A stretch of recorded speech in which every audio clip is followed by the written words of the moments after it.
I'm sitting in my home office at 2 a.m., scrolling through Nissan's latest quarterly report, and I literally said out loud, "What the hell," when I saw this number. 90% profit drop. Not 9%. 90% in just 6 months. I had to read it 3 times because my brain couldn't process it. I'm thinking, how does a company that big just collapse? But then I kept digging, and what I found was even worse. 11,000 people just got fired. 7 factories are shutting down. And according to multiple reports, Japan's once coolest car brand has maybe 12 months before they're completely bankrupt. I thought there's no way this is just bad luck. So I spent the last week investigating exactly what killed Nissan, and what I discovered will change how you think about buying cars forever. I'm staring at these numbers on my laptop screen, and honestly, they look like a typo. Operating income fell from $1.2 billion to just $32 million. That's not a decline, that's a free fall off a cliff. But here's what really got me. I called up a buddy who works at a Nissan dealership in Ohio, and he told me they're selling 400 fewer cars per month than they were 5 years ago. Corporate just sent them an email saying they're cutting their inventory allocation again. I thought, okay, maybe it's just the US market. So I looked at China, their biggest market. October 2017, they sold 180,000 cars. October 2024, 61,000. That's not a bad quarter. That's a company bleeding to death. And then I saw the layoff announcement. 11,000 people, 7 factories closing, the CEO taking a 50% pay cut. When executives start cutting their own salaries, you know they're in panic mode. But here's what nobody's talking about. This didn't happen overnight. There's a deeper story here that goes back years, and it starts with one of the most spectacular corporate scandals in automotive history. Back in the 1990s, in Tokyo's bustling automotive district, Nissan was the rebel brand that every car enthusiast wanted. While Toyota played it safe with boring sedans, Nissan was in their design studios creating cars that looked like they came straight out of an anime movie. The Figaro looked like a cartoon snail. The S-Cargo literally looked like a snail. And the original Z car was pure automotive poetry. I remember thinking as a kid, Toyota is what your dad drives. Nissan is what you drive when you want to be cool. But then everything changed in 1999. Nissan was drowning in debt, and this Lebanese-Brazilian executive named Carlos Ghosn swooped in like a corporate superhero. He slashed costs, closed factories, and somehow turned the company around. For nearly 20 years, Ghosn was untouchable. The media called him a genius. He was making millions. And then, November 19th, 2018 happened. Tokyo Airport. Ghosn steps off his private jet and gets arrested for financial misconduct. The man who saved Nissan was allegedly stealing from it. But here's the crazy part. While he's under house arrest in Tokyo, this guy literally hides inside a musical equipment case and gets smuggled out of Japan like he's in a spy movie. One day he's in a Tokyo jail cell. The next day he's holding a press conference in Lebanon. I thought you can't make this stuff up. But the real damage wasn't just the scandal. While Nissan was dealing with this corporate chaos, they made a fatal mistake. They stopped investing in new products. They stopped listening to customers. And they definitely stopped paying attention to what was happening in China. Because while Nissan was imploding, Chinese automakers were quietly preparing to take over the world. I'm looking at China's car market data from 2024. And the numbers are absolutely brutal for foreign automakers. 63% of all cars sold in China are now made by Chinese companies. That's up 27% since 2020. But here's what's really insane. Chinese automakers can build a new car model in 18 months. Nissan? It takes them over 5 years. I'm thinking, how do you compete with that? You literally can't. And it gets worse. These Chinese EVs have a 30% cost advantage even without government subsidies. So they're cheaper, they're newer, and they're coming out faster than Nissan can even think about responding. I found this one statistic that made my jaw drop. In October 2017, Nissan sold 180,000 cars in China. By October 2024, that number fell to 61,000. That's not market competition, that's complete annihilation. But I thought maybe this is just an EV problem. Nissan had the Leaf back in 2010. They were pioneers in electric cars. So I dug deeper, and what I found was even more depressing. The Leaf basically hasn't been updated in years. While Tesla was making cars that look like spaceships and Chinese companies were pumping out gorgeous EVs that cost half the price, Nissan was still selling the same boring electric car from 2010.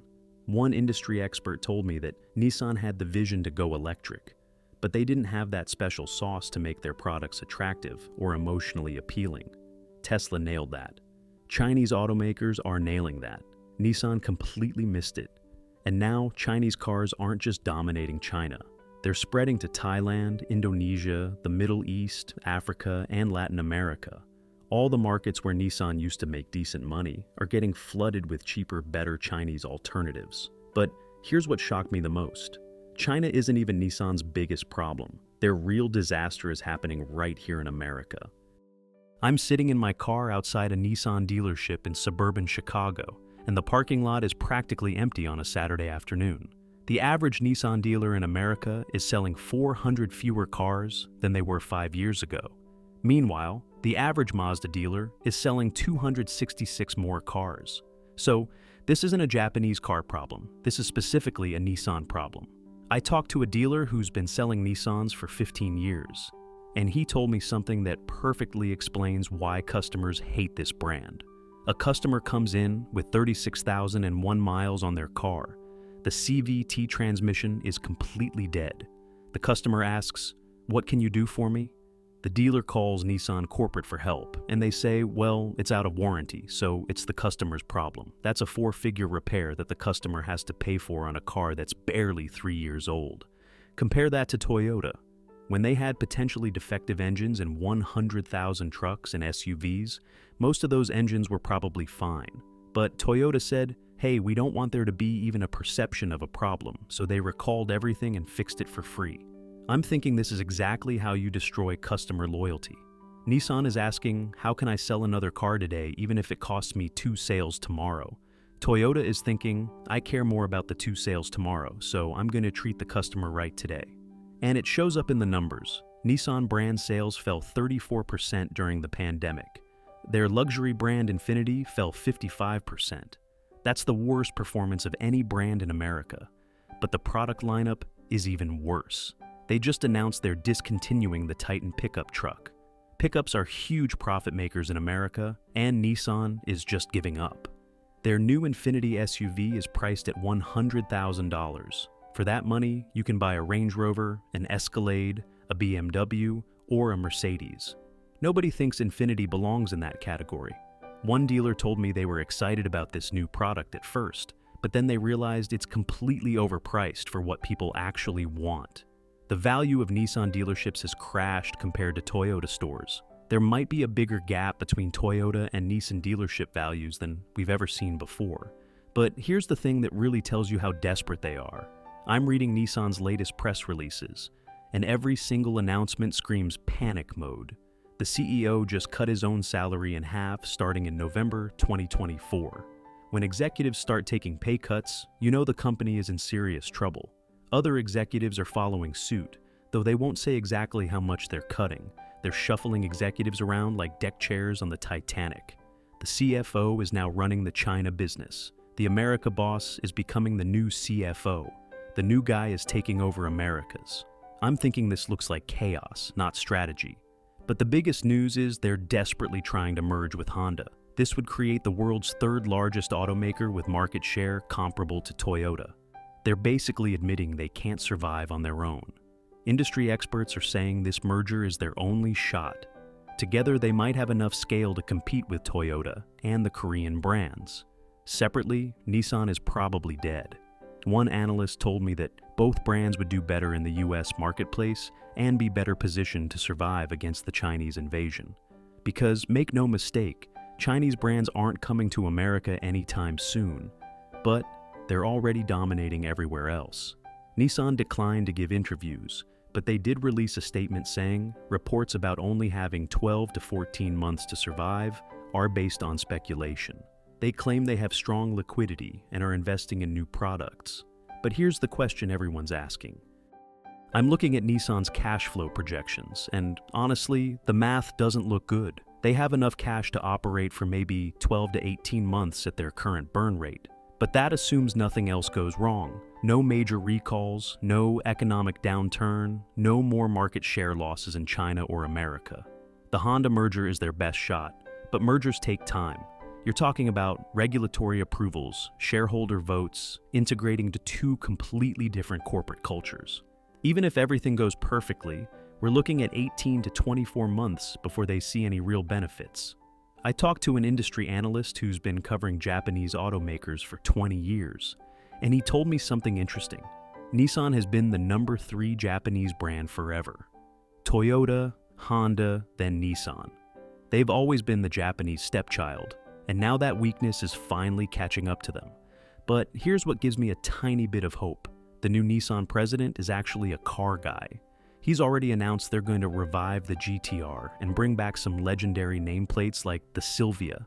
If he can pull that off efficiently with an optimized supply chain, they might have a chance. Nissan does have one advantage in America. They have 6 models starting under $30,000. In a market where high prices are driving away customers, being the affordable option could actually work.